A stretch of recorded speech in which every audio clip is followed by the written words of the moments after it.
जय श्री राधे कृष्ण। आप सभी का आपके अपने YouTube channel VK Mishra present में बहुत बहुत स्वागत है। आइए आज आप सब सुनेंगे विष्णु पुराण प्रथम अंश में छठे अध्याय की कथा। अब तक आपने पिछले अध्यायों का कथा श्रवण नहीं किया हो तो चैनल पे वीडियो अपलोड है या चैनल पे विष्णु पुराण अंश 1 के नाम से प्लेलिस्ट बनाया गया है।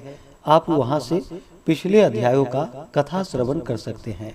इस अध्याय में चातुर्य वर्ण व्यवस्था, पृथ्वी विभाग और अन्न आदि की उत्पत्ति का वर्णन किया गया है।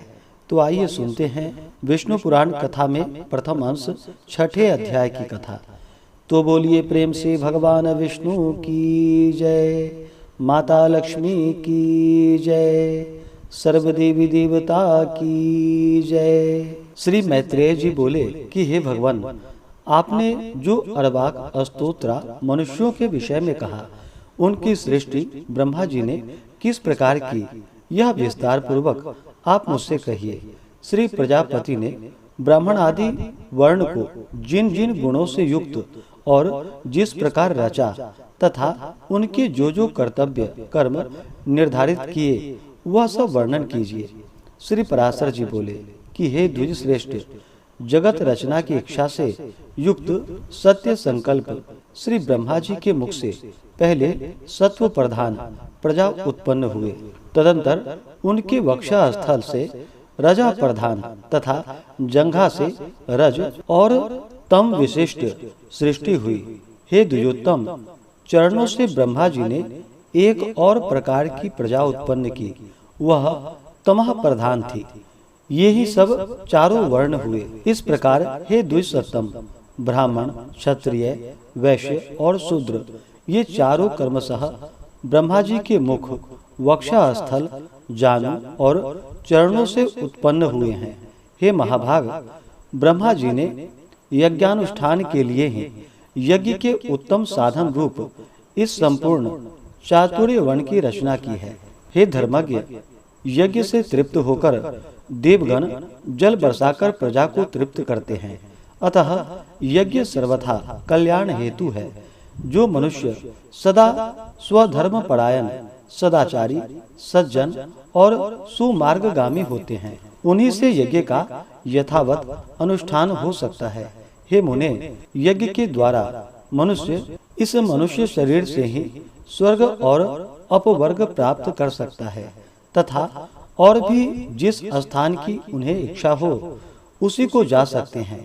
हे मुनि सत्तम, ब्रह्मा जी द्वारा रची हुई वह चातुर्य वर्ण विभाग में स्थित प्रजा अति श्रद्धा युक्त, आचरण वाली, स्वेच्छानुसार रहने वाली, संपूर्ण बाधाओं से रहित, शुद्ध अंतःकरण वाली, सत्कुलोत्पन्न और पुण्य कर्मों के अनुष्ठान से परम पवित्र थी।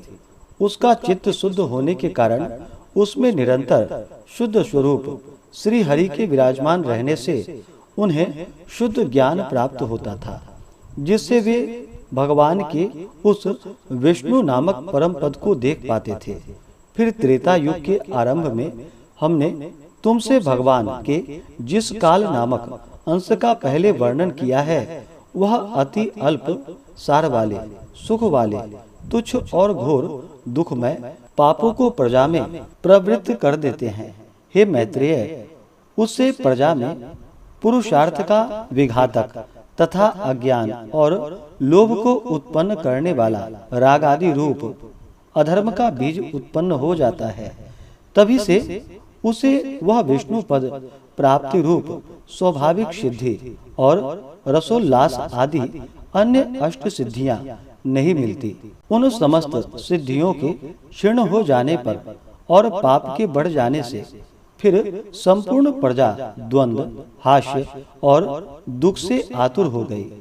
तब उसने मरुभूमि, पर्वत और जल आदि के स्वाभाविक तथा कृत्रिम दुर्ग और पुर तथा खरवट आदि स्थापित किए। हे महामते, उन पूर्व आदिकों में शीत और घाम आदि बाधाओं से बचने के लिए उसने यथा योग्य घर बनाए। इस प्रकार शीतोष्ण आदि से बचने का उपाय करके उस प्रजा ने जीविका के साधन रूप कृषि तथा कला कौशल आदि की रचना की।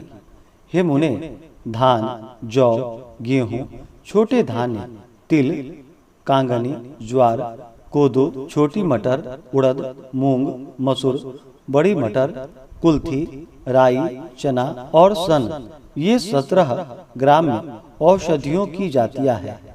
ग्राम्य और वन्य दोनों प्रकार की मिलाकर कुल 14 औषधियां याज्ञिक है। उनके नाम ये हैं: धान, जौ, उड़द, गेहूं, छोटे धान्य, तिल, कांगनी और कुल्थी, ये 8, तथा श्यामक यानी कि समा, निबार, वनतिल, गवेधु, वेणुयव और मरकट यानी कि मक्का, ये 14 ग्राम्य और वन्य औषधियां यज्ञानुष्ठान की सामग्री है और यज्ञ इनकी उत्पत्ति का प्रधान हेतु है।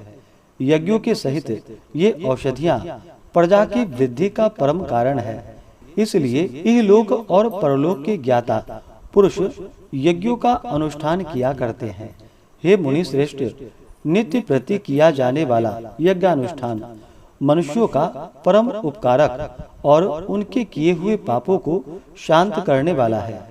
हे महामुने, जिनके चित्त में काल की गति से पाप का बीज बढ़ता है, उन्हीं लोगों का चित्त यज्ञ में प्रवृत्त नहीं होता।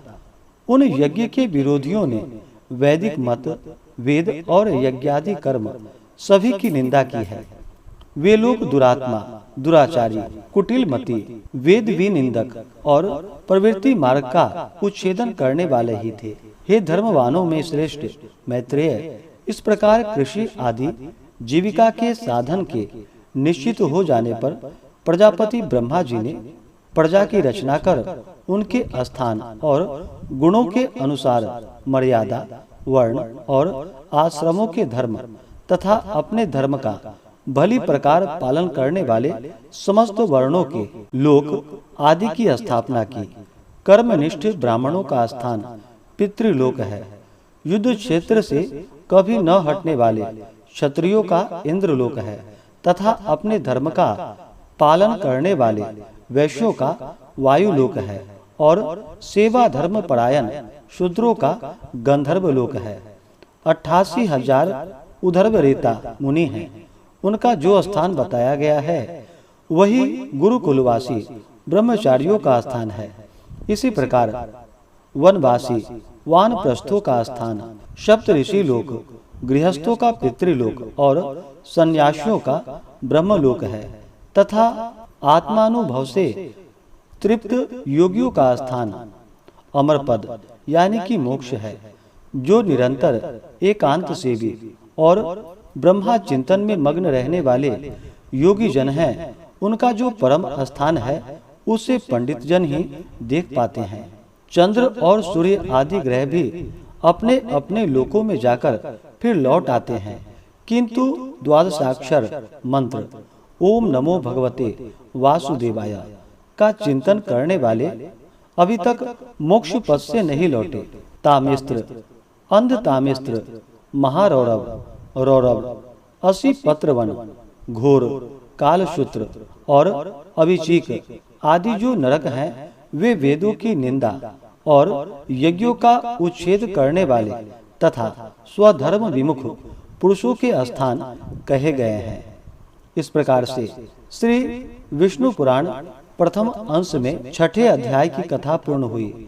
तो बोलिए प्रेम से भगवान विष्णु की जय, माता लक्ष्मी की जय, सर्वदेवी देवता की जय। इसी प्रकार से अगर आप सब आगे के अध्यायों को सुनना चाहते हो, चैनल पे अगर आप पहली बार आए हैं तो चैनल को लाल बटन दबा करके सब्सक्राइब करें, साथ में बेल आइकन घंटी को दबाएं ताकि आने वाली वीडियो का नोटिफिकेशन आपको समय से मिलता रहे। वीडियो को लाइक करें, शेयर करें। सुखी रहें और स्वस्थ रहें। जय श्री राधे कृष्ण। धन्यवाद।